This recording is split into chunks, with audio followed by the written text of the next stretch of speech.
इधर मोड़े ना बारस पत्थर बाहर चढ़ी जाती कोई डरना है, कोई नहीं डरना है। ये कुत्ता आया तो इसको भगाया है।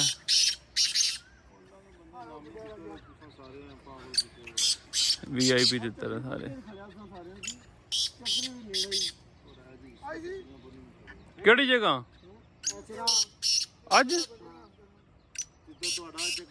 चक्री जो जा रहा थी तोर ओ वाला अस्सलाम वालेकुम हां जी साहब क्या हाल है नहीं वो नहीं जरा वो ये जी राजा अदर साहब भी पहुंच आए हैं, राजा असद भी और साजिद भाई भी पहुंच रहे हैं। अभी थोड़ा शुगर मेला जो बनेगा आपको वो भी दिखाएंगे।